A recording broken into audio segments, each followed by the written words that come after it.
시청자 여러분 안녕하세요. 2025년 8월 23일 하트앤서울 복음방송에서 보내드리는 주안의 하나 진행의 강승규입니다.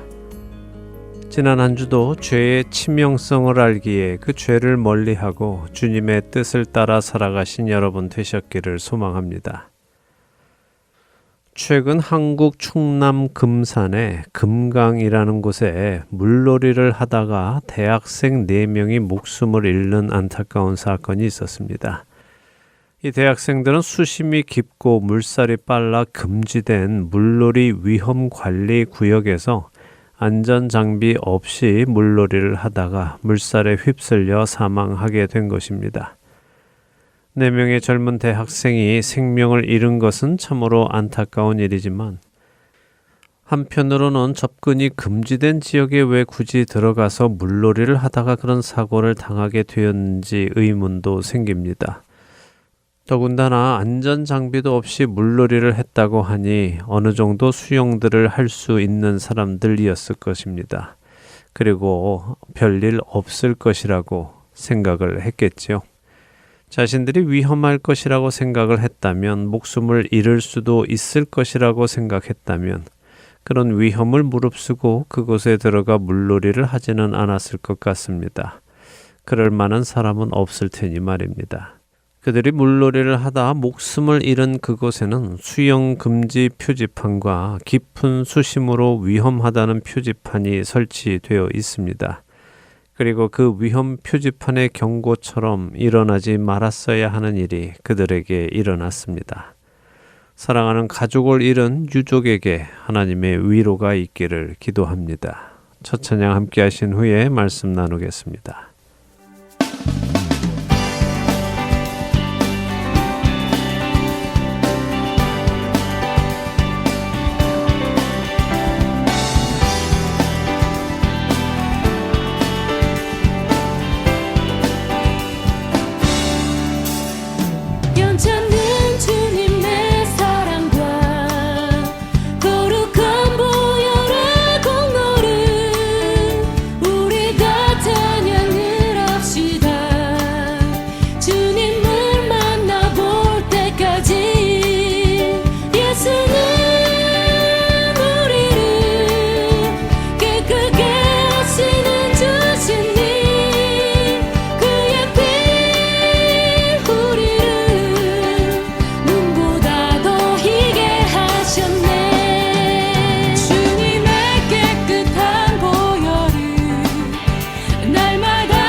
죄악이 깨끗이 씻기어 있는가.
함께하는 보혈의 능력 주의 보혈 시험을 이기는 승리되는 참 놀라운 능력이로다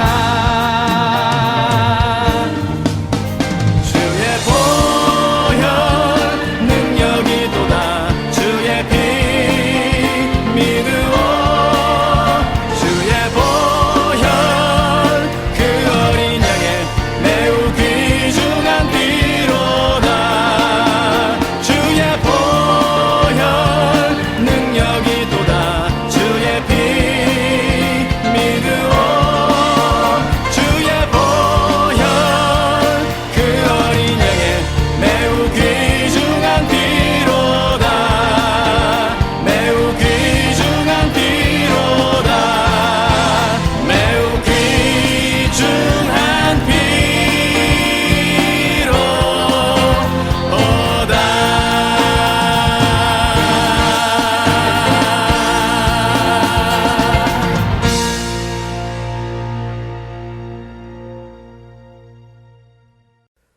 충남 금산 깊은 수심으로 인해 위험하여 입수가 금지된 그 강에서 물놀이를 하다 목숨을 잃은 대학생 4명의 안타까운 소식에 이어 특이한 뉴스가 함께 따라왔습니다.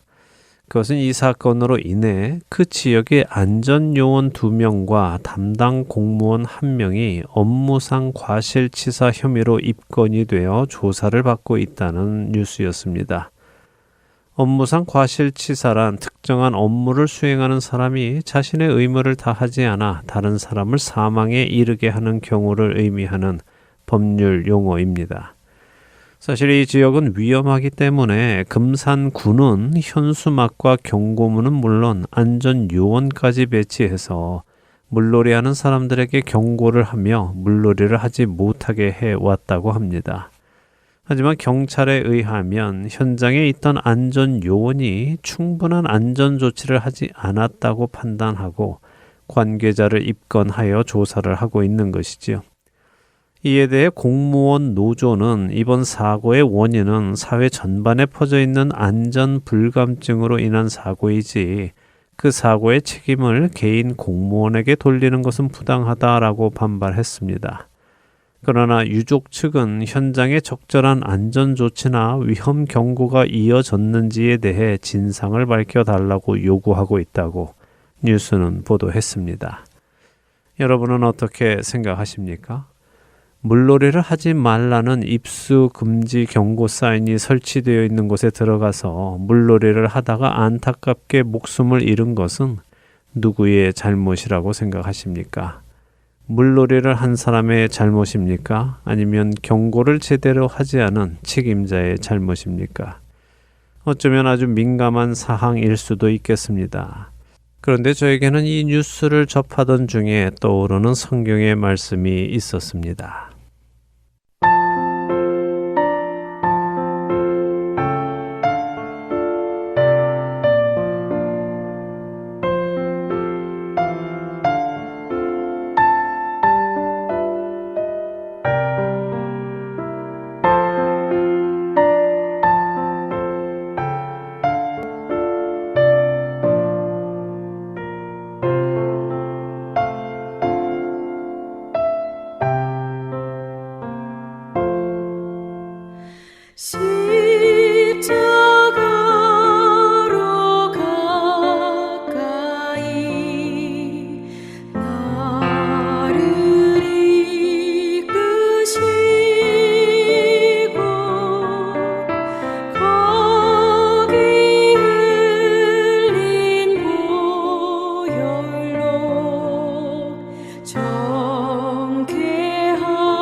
인자야, 내가 너를 이스라엘 족속의 파수꾼으로 세웠으니 너는 내 입의 말을 듣고 나를 대신하여 그들을 깨우치라.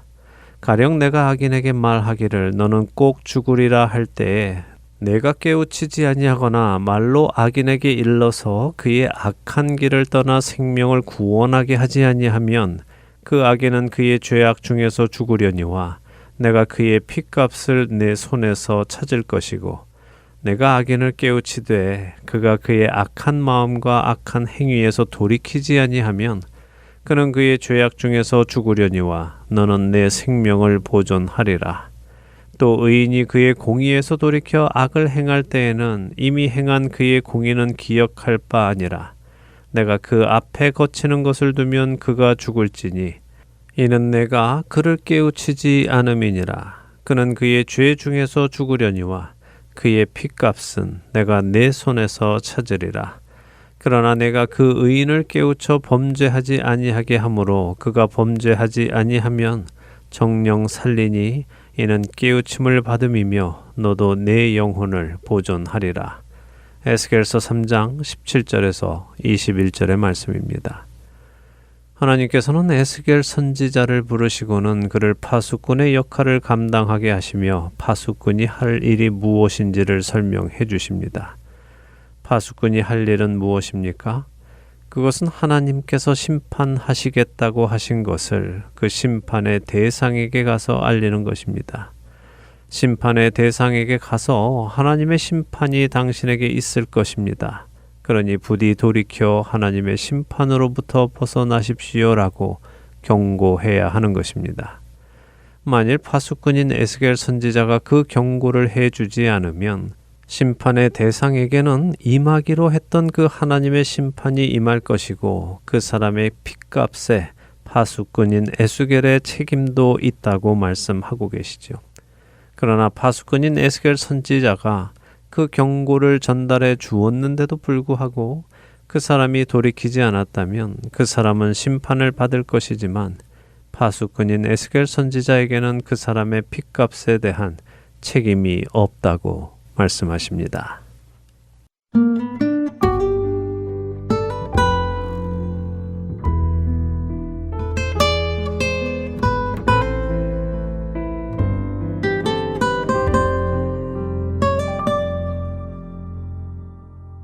내 눈 주의 영광을 보네. 우리 가운데 계신 주님, 그 빛난 영광 온 하늘 덮고 그 찬송 온 땅 가득해.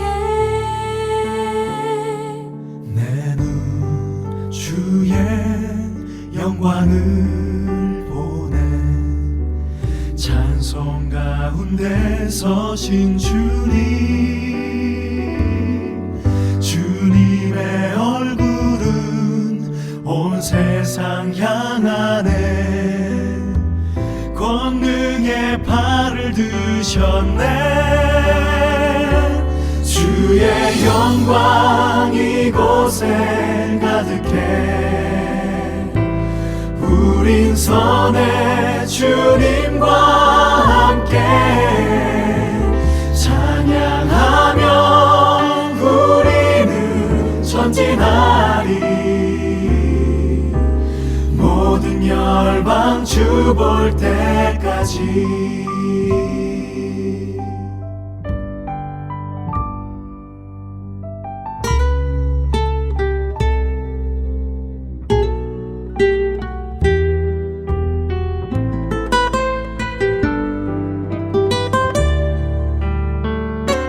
주의 영광 이곳에 가득해 우린 선의 주님과 함께 찬양하며 우리는 전진하리 모든 열방 주 볼 때까지 하늘 아버지 우릴 새롭게 하사 열방 중에서 주를 섬기게 하소서 모든 나라 일어나 찬송 부르며 영광의 주님을 보게 하소서 주의 영광 이곳에 가득해 우린 선의 주님과 함께 찬양하며 우리는 전진하리 모든 열방 주 볼 때까지 모든 열방 주 볼 때까지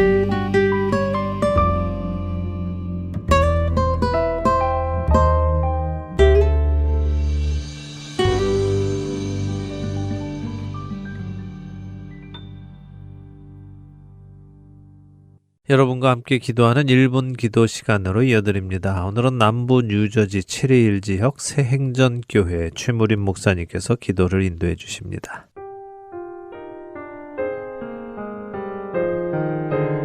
하덴서울 1분 기도 시간입니다.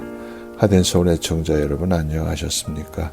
저는 미국 남부 뉴저지 체리힐 인근에 있는 체리힐 새행전교회를 담임하는 최무림 목사입니다. 이 시간 골로새서 4장 2절의 말씀을 먼저 봉독해 올립니다. 4장 2절의 말씀에 기도를 계속하고 기도에 감사함으로 깨어 있으라. 기도를 계속하라. 그리고 기도에 감사함으로 깨어 있으라. 이렇게 했습니다. 왜 기도를 계속하고 있어야 될까요? 물론 그 다음에 나오는 기도의 제목을 보면 우리를 위하여 기도하되 하나님이 전도할 문을 우리에게 열어주사 그리스도의 비밀을 말하게 하시기를 구하라.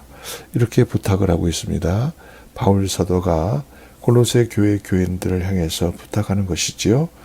근데 그 중에 중요한 것이 뭐냐면 기도를 계속하라. 언제까지 할까요? 네. 기도에 응답이 있을 때까지 기도를 계속하는 겁니다. 물론 기도의 응답에는 세 가지가 있습니다. 하나는 예스입니다. 하나님께서 우리 마음에 맞는 것, 그것이 하나님의 마음에도 맞아서 하나님의 뜻에 합당하기 때문에 우리가 기도한 대로 허락하시는 거죠. 예스입니다. 그런데 또 하나가 있는데 노도 있습니다. 여러분, 우리는 노, 하나님께서 아니다 라고 응답하실 때는 그것이 기도가 응답되지 않은 거라고 생각할 수가 있습니다. 그런데 기도를 계속해야 될 이유는 뭐냐면 기도를 계속하다가 보면 하나님께서 노라고 하시는 거구나 라는 것을 깨닫게 됩니다. 그래서 기도를 계속해서 해야 될 필요가 있는 것이죠. 그리고 많은 경우에는 기다려라. 영어로 wait. 조금 기다려라. 기다리면 하나님께서 때를 따라서 하나님의 놀라운 은혜를 베풀어 주시는 것을 볼 수가 있습니다. 그렇기 때문에 기도는 계속해서 기도해야 되는 것입니다. 우리들에게 주시는 귀한 하나님의 말씀들을 보면은요, 이와 같이 데살로니가전서 5장 16절에도 항상 기뻐하라. 17절에 쉬지 말고 기도하라. 18절에 범사에 감사하라. 이것이 그리스도 예수 안에서 너희를 향하신 하나님의 뜻이니라. 쉬지 말고 어떻게 기도할 수 있을까요? 그것은 어떤 경우라도 또 무슨 일을 만나더라도 크든지 작든지 어떤 문제를 가지고 계속 주님 앞에 나와서 기도하라는 말씀인 것이죠. 그래서 우리가 매일같이 특별히 저희 교회 교우들에게 제가 매일 아침마다 기도의 제목을 올려놓고 있는데 그 중에서 지속적으로 계속해서 기도해야 될 기도의 제목이 있습니다. 오늘 우리 함께 이 기도의 제목을 놓고서 기도했으면 좋겠습니다. 어떤 기도이냐면 첫 번째, 오늘도 성령 안에서 감사하는 날이 되게 해 주옵소서. 이렇게 기도하면 좋겠습니다. 또 두 번째는 미국과 한국의 믿음의 사람들이 이렇게 깨어 계속적으로 기도하게 하옵소서. 세 번째로는 북한의 주민들에게 예수님 안에 자유함이 있다는 소식이 전해지게 하여 주시옵소서. 네 번째로는 인간의 욕심으로 벌인 여러 곳의 전쟁이 하나님의 은혜로 멈춰지게 하여 주시옵소서.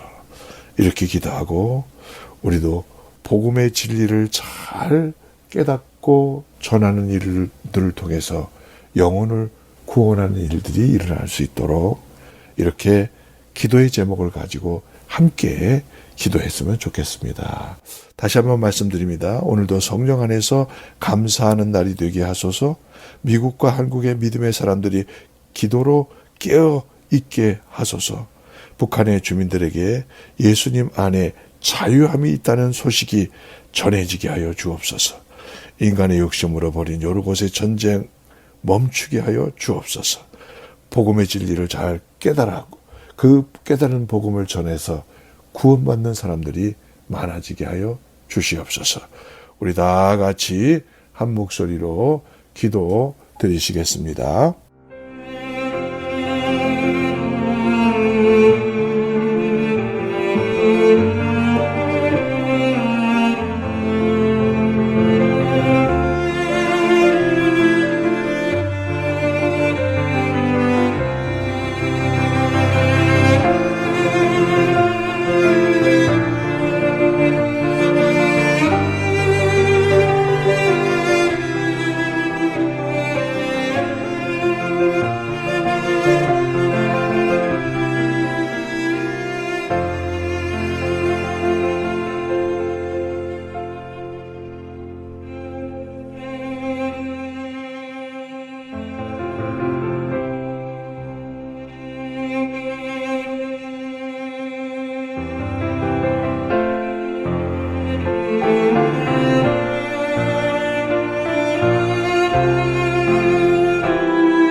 하나님 아버지, 오늘 이 시간 우리가 지속적으로 계속 기도해왔던 기도의 제목을 나누면서 함께 기도할 수 있도록 축복해 주셔서 너무 감사드립니다. 오늘도 모든 하나님의 백성들이 성령 안에서 감사하는 날이 되게 하여 주시옵소서. 하나님 아버지, 우리가 늘 주님의 믿음 안에 살면서 아버지 입에는 불평과 원망했던 것들을 용서해 주시고 우리의 입술에는 감사의 열매가 맺어질 수 있도록 축복하여 주시옵소서. 미국과 한국의 믿음의 사람들이 기도로 깨어있게 하여 주시고 기도의 모임들이 많아지게 도와주시고 이 기도하는 것을 쉬지 않고 계속하여 기도하여 하나님 앞에 영광 돌리게 하여 주시옵소서. 북한의 주민들에게 예수님 안에 자유함이 있다는 소식이 전해지게 하여 주시옵소서. 하나님 아버지, 그들에게 아버지 한 감옥과 같은 곳에서 생활하는 안타까운 영혼들이 너무 많습니다. 하나님의 복된 소식이 들어가서 많은 어려움 속에서도 아버지 하나님의 놀라우신 축복과 은혜를 바라볼 수 있는 아버지 하나님의 놀라운 소식들이 그 속에 들어갈 수 있도록 인도하여 주시옵소서. 인간의 욕심으로 버린 여러 곳에 전쟁이 있습니다. 무고한 젊은이들이 아버지 총탄과 포탄에 죽어가지 않도록 주님께서 붙잡아 주시고 전쟁이 멈춰질 수 있도록 인도해 주시기를 간절히 바라옵고랍니다. 바라옵기는 복음의 진리를 잘 깨달을 수 있는 지혜를 허락해 주시고 말씀을 듣는 곳에서 끝나는 것이 아니라 들은 말씀을 내 속에 확신을 가지고 전함으로 말미암아 죽어가는 자들을 구원해내는데 쓰임받을 수 있도록 축복하여 주옵소서.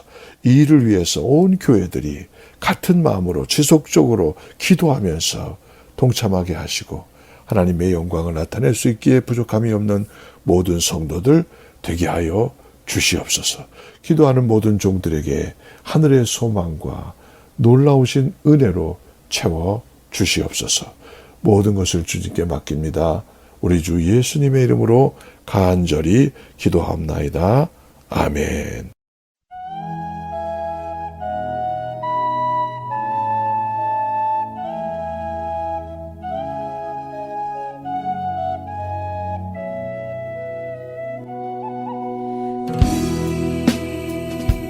함께 기도해 주 앞에 나와 무릎 꿇고 눈물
저는 오하이오주의 데이톤에 살고 있는데요. 할텐서울 복음 선교회를 통해 복음을 전하고자 하는 마음으로 한국 마켓과 영식당, 플리징 마켓, 콜럼버스에는 민가식당과 롯데 마켓, 그리고 사라가 마켓에 복음을 담은 CD를 배치하고 있습니다. 저는 조지아 들루스에 있는 H마트와 시온 마켓에 매주 CD를 갖다 놓고 있습니다.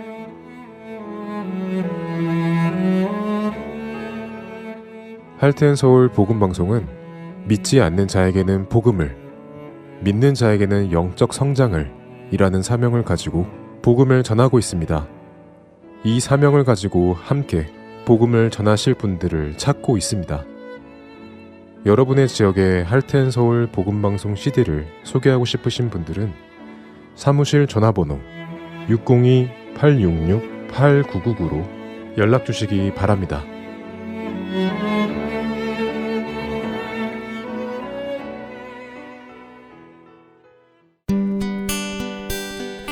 기쁜 소식 사랑으로 땅끝까지 전하는 아랜소.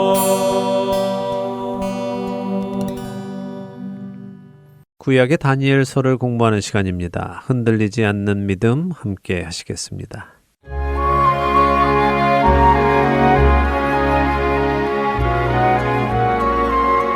여러분 안녕하세요. 구약의 다니엘서를 공부하는 시간입니다. 흔들리지 않는 믿음 진행의 김희옥입니다. 네, 여러분 안녕하세요. 강승규입니다. 다니엘서 9장을 보고 있습니다.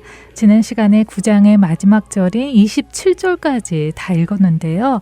다니엘이 이스라엘 민족을 위해 기도하고 있던 그때에 가브리엘 천사가 당도했습니다. 네. 다니엘이 읽은 성경 말씀을 잘 이해하도록 도와주기 위해서 왔다고 하면서요. 예, 그렇습니다. 이미 지난주에 말씀드린 대로 우리가 흔히 70일의 예언이라고 부르는 이 예언의 말씀은 많은 해석이 존재합니다. 네, 다니엘 스스로도 70년이 차면 이스라엘이 회복되어 메시아 왕국이 세워질 것이라고 생각하고 있었는데요.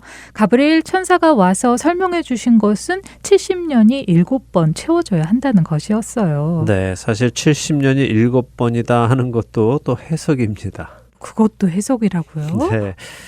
다니엘 9장 24절에 가브리엘은 다니엘에게 내 백성과 내 거룩한 성을 위하여 70일을 기한으로 정하였나니라고 설명해 주시는데요. 여기 70일에서 이래로 번역된 단어는 히브리어 샤부임이라는 단어입니다. 이것은 그냥 숫자 7을 의미하죠. 마치 우리가 영어로 한 다즌, 한국말로 한 타스라고 하면 12개를 의미하듯이요. 히브리어로 샤부임 하면 7을 의미하는 것입니다.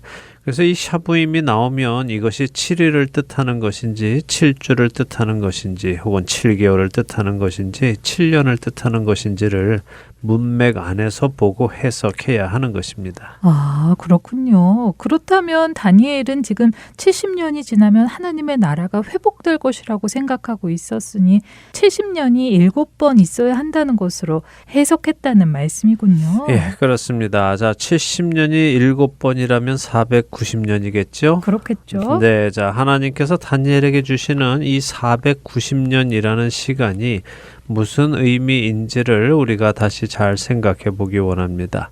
자, 490년이 지나면 무슨 일이 일어난다고 하시는 것입니까? 이스라엘 나라가 회복될 것이라는 말씀 아닌가요? 다시 말해 메시아 왕국이 세워진다는 말씀이요. 예, 그렇죠. 그런데요, 이 말씀을 또 반대로 생각해 보면요, 어떤 말일까요? 그것은 490년 동안 예루살렘이 이방인에 의해 다스려지고 그 시간이 차면 이방인의 때가 끊어지고 하나님의 나라가 회복될 것이다 라는 의미이기도 하죠.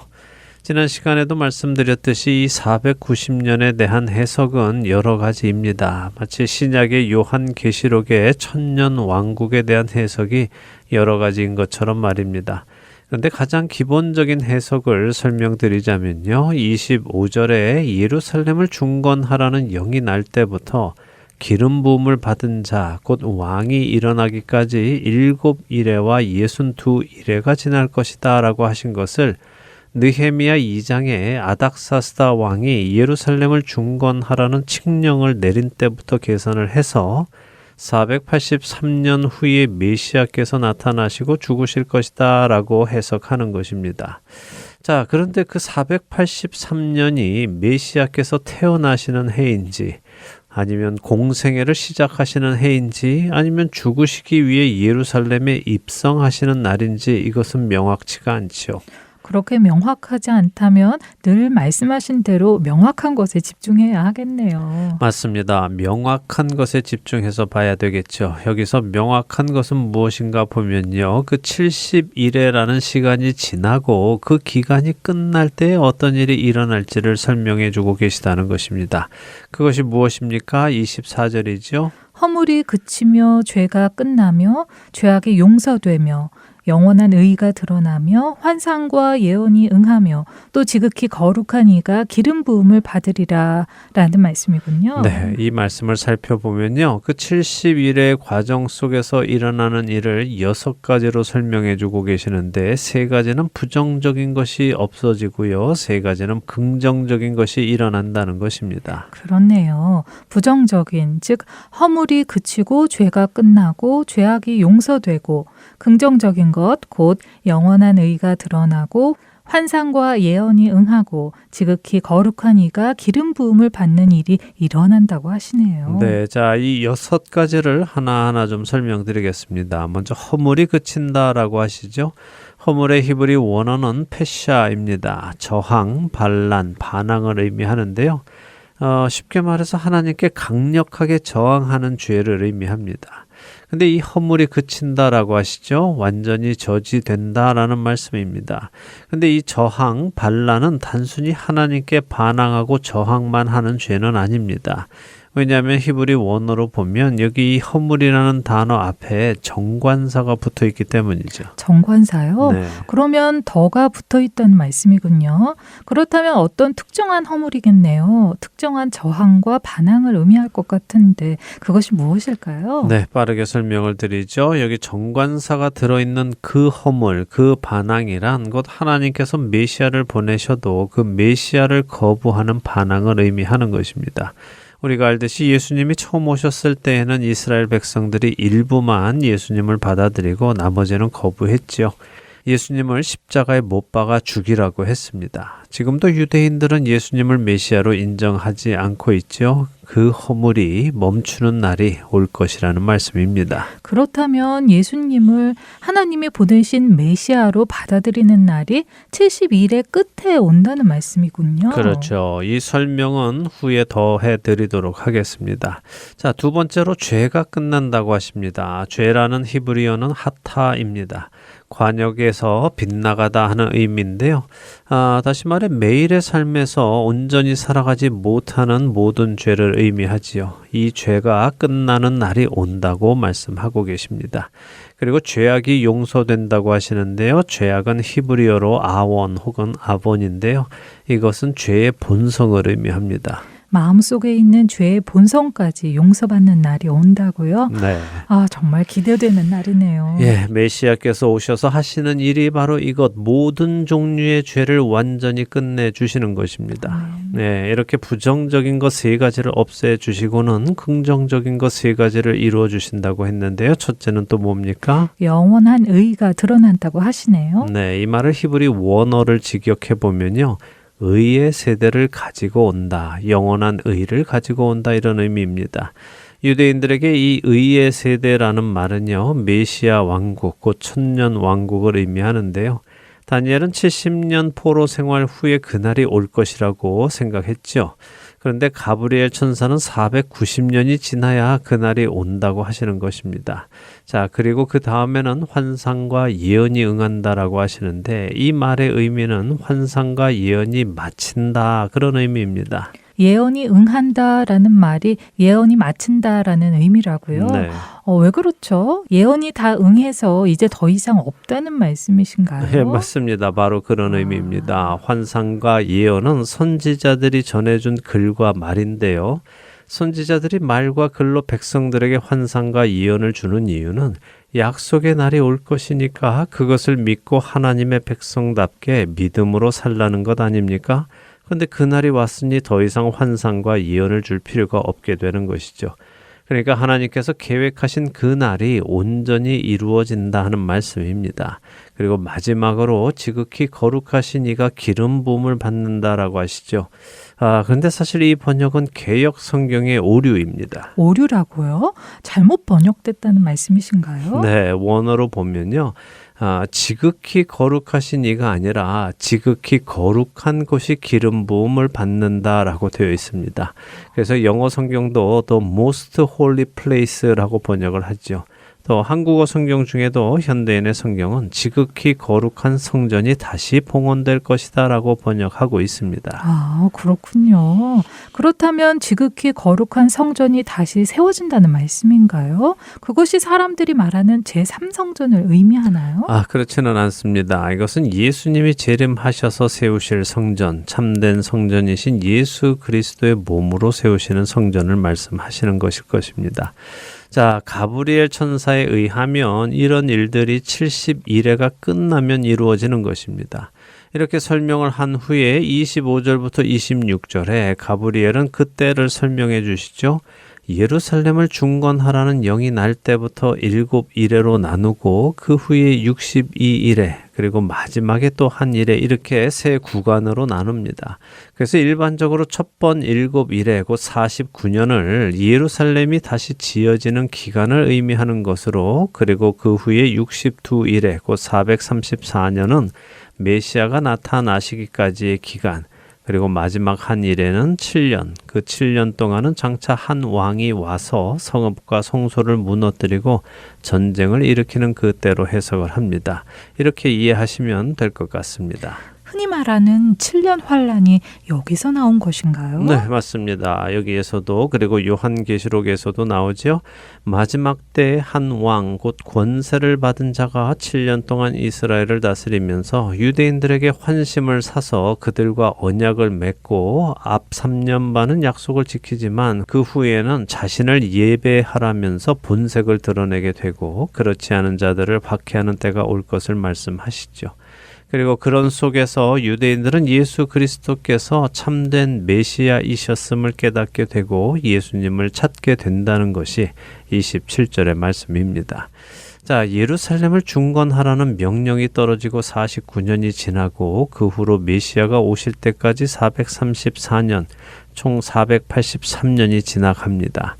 그리고 마지막 7년이 바로 이어서 일어날 것 같지만요. 사실은 아닙니다. 그 마지막 7년을 알리는 시작은 언제입니까? 그 왕이 많은 사람들과 언약을 맺는 그때군요. 그렇죠. 그렇게 되면 가증한 것이 날개를 의지하여 설 것이라고 하시죠. 날개는 카나프라는 히브리어인데요. 성전 지붕에 뾰족히 올라온 첨탑을 의미한다고 합니다. 또한 카나프는 날개라는 의미를 가지고 있어서 넓게 퍼지는 영향력을 의미하기도 하고요.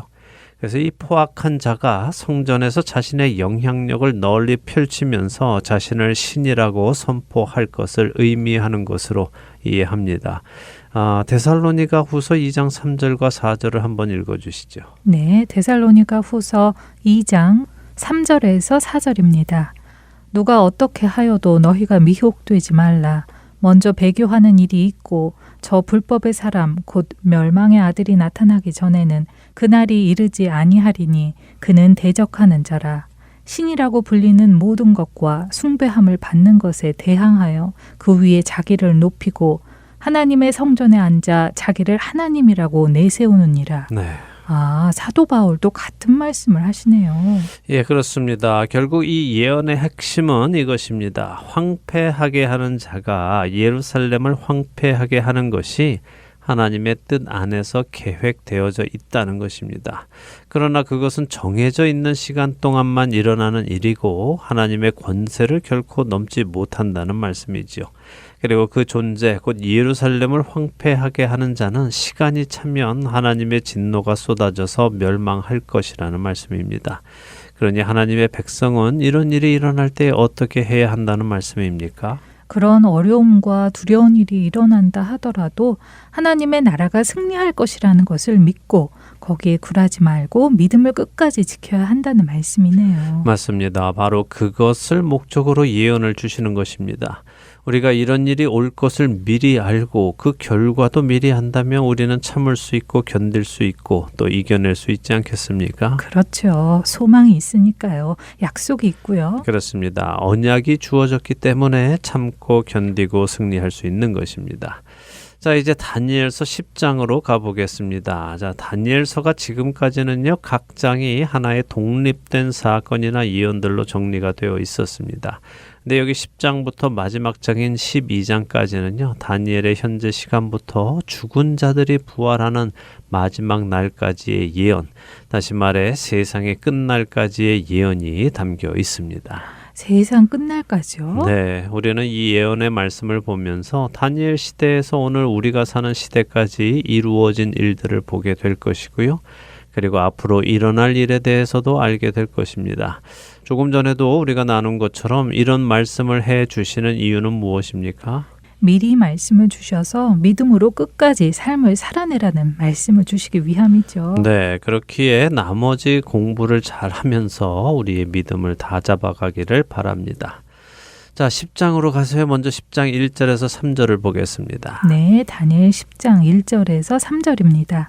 바사왕 고레스 제3년에 한 일이 벨드사살이라 이름한 다니엘에게 나타났는데 그 일이 참되니 곧 큰 전쟁에 관한 것이라. 다니엘이 그 일을 분명히 알았고 그 환상을 깨달으니라. 그때 나 다니엘이 새 이래 동안을 슬퍼하며 새 이래가 차기까지 좋은 떡을 먹지 아니하며 고기와 포도주를 입에 대지 아니하며 또 기름을 바르지 아니하니라. 네, 자 다니엘이 마지막 환상을 본 때를 말씀하시는데요. 바사왕 고레스라고 하죠. 앞장 9장에서는 메대의 다리오 왕 시대였습니다. 근데 이번에는 바사의 고레스 왕이라고 하죠. 고레스는 우리에게 많이 알려져 있죠. 그는 강력한 바벨론 제국을 무찌르고 주전 539년에 메대 바사 제국을 세운 왕입니다. 그는 이스라엘 민족을 해방시키고 이스라엘 민족을 예루살렘으로 돌아가도록 기환 명령을 내렸죠. 그렇죠. 유대인들을 다시 이스라엘 땅으로 돌아오게 해준 왕이죠. 네, 보통 고레스 왕이 귀한 명령을 주전 537년에 내린 것으로 생각을 합니다. 왕이 된 후 2년 만에 명령을 내렸네요. 그렇죠. 그런데 지금 이 왕이 된 지 3년이라면 주전 536년으로 유대인 귀환 명령이 내려진 후의 이야기이겠죠. 그렇다면 다니엘은 귀환하지 않은 곳이네요. 너무 가고 싶었을 텐데요. 네, 하나님의 거룩하신 성 예루살렘으로 돌아가고 싶었을 것입니다. 그러나 다니엘이 돌아가지 않은 이유는 몇 가지로 추측을 할 수 있는데요. 먼저는 그가 지금 약 85세 정도 되는 고령이었기 때문에 돌아가지 못했을 수도 있고요. 또 메대와 바사로 제국이 이어지면서도 계속해서 왕들에게 지혜를 조언하는 자리에 있었기 때문에 왕들이 붙들고 보내지 않았을 수도 있죠. 그랬겠네요. 예, 어쨌든 지금 다니엘이 환상을 본 이 시점을 학자들은요, 수룹바벨과 여호수아 대제사장이 예루살렘으로 귀환을 했고 성전 재건을 위해 준비하던 중에 사마리아 사람들의 방해로 인해서 성전 재건이 중단된 지점으로 보고 있습니다. 자, 다니엘은 이 시점에서 한 일을 보았는데 그 일이 참되다고 했습니다. 그리고 그 일이란 큰 전쟁이라고 하죠. 그리고 새 이래 동안 슬퍼했다고 합니다. 여기서 새 이래라면 3주를 의미할까요? 예, 여기서는 그렇게 보는 것이 합당해 보입니다. 자, 그렇다면 다니엘은 왜 3주간이나 슬퍼하며 통곡했을까요? 혹시라도 오해를 하실까봐 드리는 말씀인데요. 1절에 다니엘은 큰 전쟁에 관한 환상을 이야기하죠. 하지만 다니엘이 이 새 이래 동안 슬퍼한 것은 그 전쟁에 관한 환상 때문은 아닙니다. 1절은 이 장을 시작하면서 자신이 큰 전쟁에 관한 환상을 보았는데 그것을 기록한다 하는 시작이고요. 자신이 이 환상을 본 때가 다니엘 자신이 어떤 이유로 인해서 새 이래 동안 슬퍼하고 있을 때에 일어난 일이다라고 하고 있는 것입니다. 자, 그런데 다니엘이 새 이래 동안 슬퍼한 이유는 나오지 않기 때문에 추측을 할 수밖에 없는데요. 학자들은 크게 두 가지로 추측을 합니다. 하나는 고레스 왕이 유대인 귀환 명령을 내렸는데 많은 사람들이 돌아가지 않아서 슬퍼했다라는 추측과 조금 전에 말씀드린 것처럼 성전 재건이 사마리아인들에 의해서 중단되어서 슬퍼했다 하는 두 가지로 추측을 합니다. 둘 다 일리가 있네요. 그렇게 기다리던 자유를 얻었는데 하나님이 약속해 주신 그 땅으로 돌아가지 않고 바사 제국 안에 머물러 있는 유대인들, 다시 말해 자신들의 정체성을 잊고 사는 사람들이 많아서 슬퍼했을 수도 있고, 다니엘처럼 하나님을 사랑하는 사람이 그 하나님의 성전 재건이 중단됐기에 슬퍼했을 수도 있겠네요. 네, 그랬을 것입니다. 이유야 어찌 되었든 간에 다니엘은 그 3주 동안 좋은 떡을 먹지 않았고 고기나 포도주도 먹지 않았으며 기름도 바르지 않았다라고 합니다. 가끔씩 다니엘의 이 장면을 두고 다니엘이 21일 동안 금식 기도를 했다. 그래서 우리도 21일 금식 기도를 하자 하는 분들도 계십니다. 근데 다니엘은 금식 기도를 한 것은 아닙니다. 그는 좋은 떡을 먹지 않았다라고 하죠. 그러니까 입을 즐겁게 하는 음식들은 먹지 않았다는 말입니다. 자신 스스로를 위해 즐거운 일을 하지 않았다는 말씀으로 들리네요. 그렇습니다. 다니엘이 어떤 기도 제목을 두고 기도하는지는 명확히 알 수 없지만 말씀드린 대로 나라와 민족에 대한 슬픔이 있었던 것 같고요. 그런 슬픔을 가지고 기도하면서 하나님 앞에 나아가 기도할 때 그는 진심으로 기도한 것을 볼 수 있습니다. 우리도 종종 중보 기도 요청을 받아서 기도할 때가 있죠. 어려운 일을 겪는 성도들이나 나라를 위해서 기도할 때 우리의 모습은 어떤지 한번 점검해 보기 원합니다. 기도하고 있는 그때에 정말 가슴을 아파하며 기도하고 있는지, 비록 그 순간엔 그랬다고 하더라도 기도를 마치고는 금방 자신의 삶으로 돌아가서 웃고 즐기며 기도의 제목들을 다 잊고 살아가고 있지는 않는지 돌아보기 원합니다. 생각해보니 그런 적이 많았던 것 같네요. 막상 기도 제목을 나눔받고 가슴 아파서 함께 기도하지만 기도가 끝나면 잊어버리는 경우가 적지 않았던 것 같습니다. 다니엘에게 또 배워야 할 부분이네요. 네, 제가 종종 드리는 말씀인데요. 우리가 우리의 신앙을 주위의 비슷비슷한 사람들과 비교하면요. 우리는 스스로 잘하고 있다고 착각하기 쉽습니다. 그러나 우리는 성경을 근거로 자신을 점검해야 합니다. 네, 그렇겠네요. 늘 말씀을 가까이 하며 제 자신의 신앙을 점검하며 살아가도록 하겠습니다. 예, 저도 그렇게 하겠습니다. 또 우리 청취자분들도 그렇게 하시기를 소망합니다. 아멘. 흔들리지 않는 믿음, 오늘 시간이 다 되었네요. 다음 주에 계속해서 10장부터 소개되는 큰 전쟁에 대해 본격적으로 배워가도록 하겠습니다. 한 주간도 주님 안에서 흔들리지 않는 믿음으로 살아가시는 우리 모두 되기 바라며 오늘 시간 마치도록 하겠습니다. 네, 저희는 다음 주에 다시 찾아뵙겠습니다. 안녕히 계십시오. 안녕히 계세요.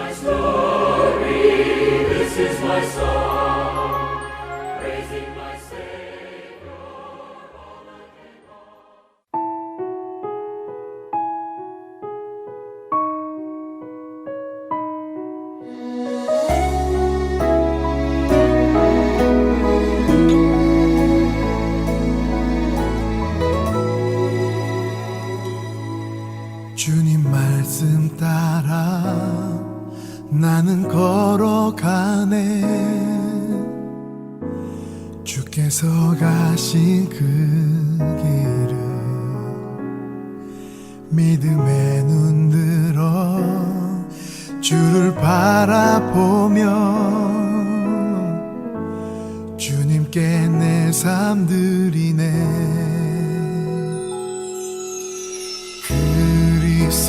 그리스도 그 거룩한 이름 생명 다해 그 길을 걸으리.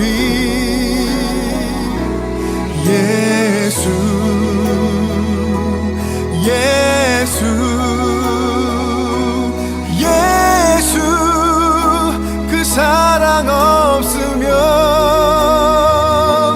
나는 무엇도 아니요. 십자가의 거룩한 피로 살리 오직 예수.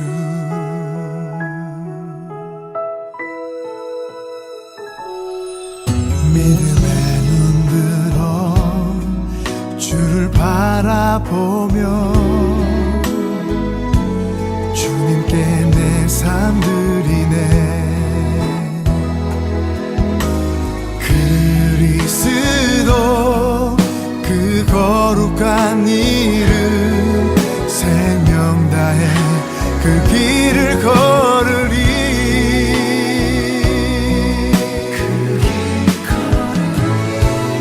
예수 예수 예수 그 사랑 없으면 나는 무엇도 아니요. 십자가의 거룩한 피로 살리. 예수 예수 예수 내 구원하신 주.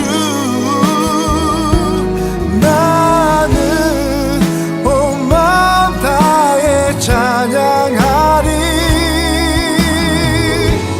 부르신 그 길에서 나의 달려갈 길과 주 예수께 받은 사명 그 복음 위에 내 생명 드리리.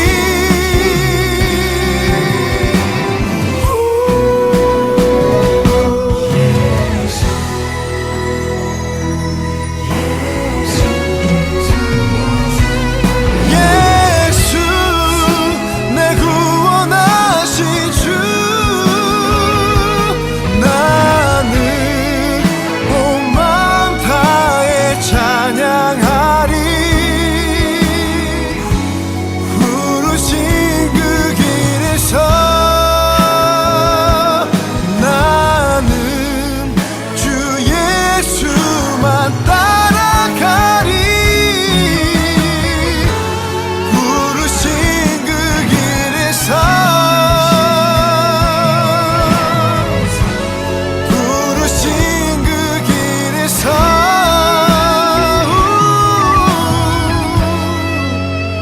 오직 예수.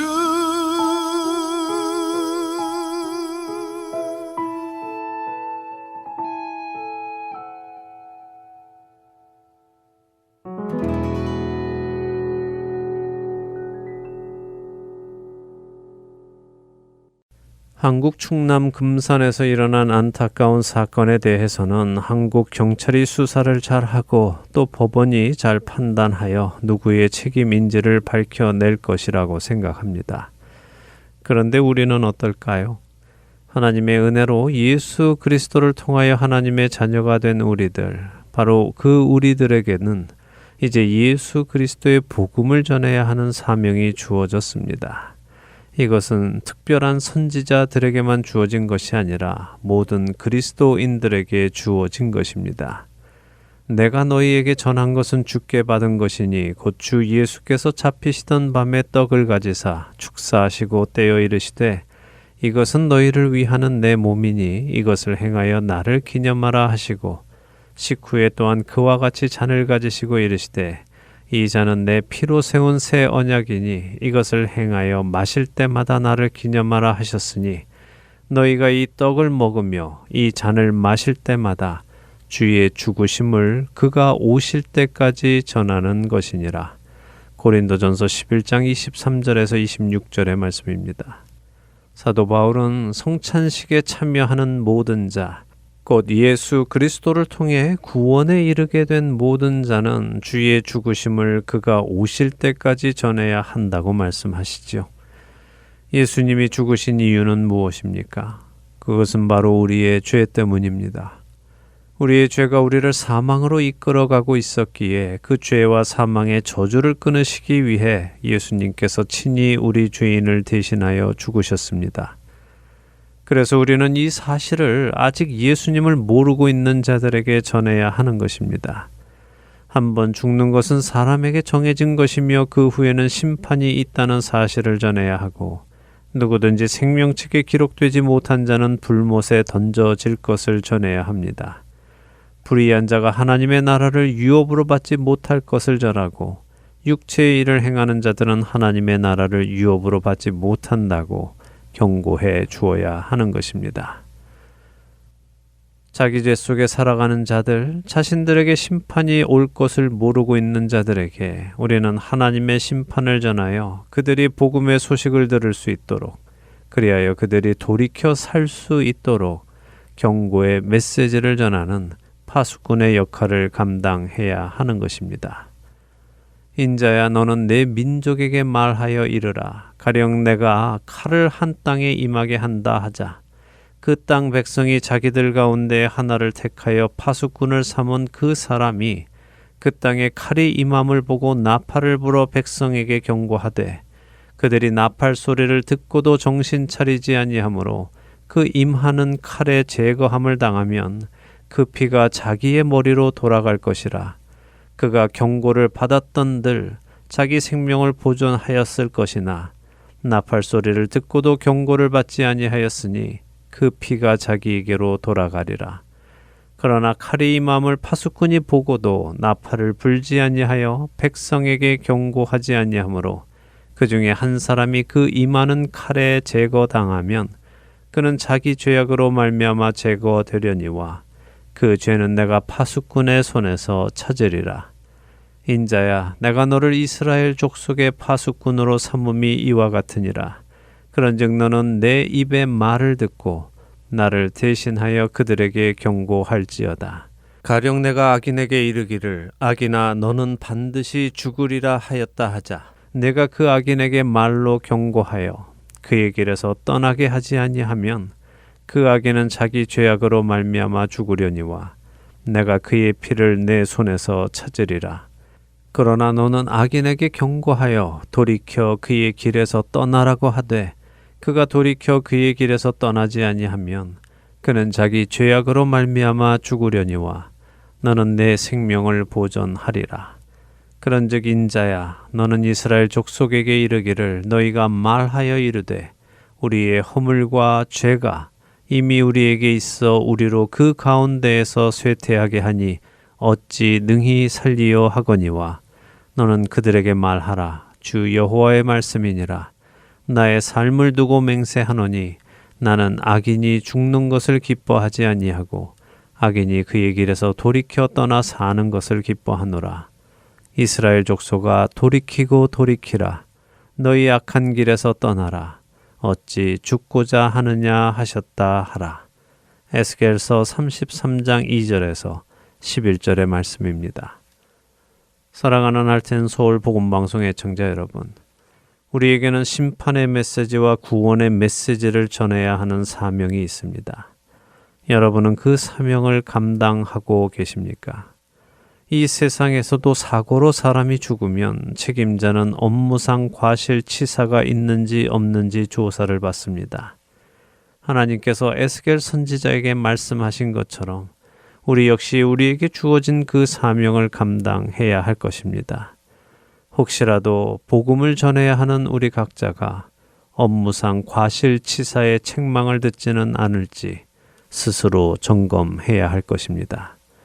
주어진 환경에서 때를 얻든지 못 얻든지 복음의 말씀을 전함으로 자신에게 주어진 사명을 완수하시는 저와 애청자 여러분이 되시기를 소망하며 오늘 주안의 하나 여기에서 마치도록 하겠습니다. 함께해 주신 여러분들께 감사드리고요. 저는 다음 주 이 시간 다시 찾아뵙겠습니다. 지금까지 구성과 진행의 강순기였습니다. 애청자 여러분 안녕히 계십시오. 난 지극히 작은 자 죄인 중에 괴수 무익한 나 부르셔서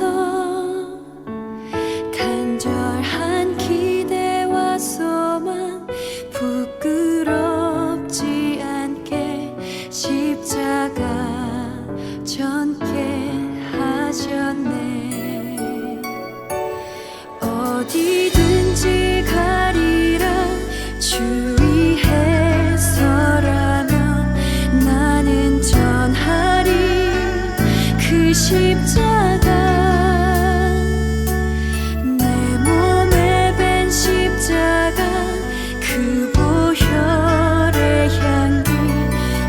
세상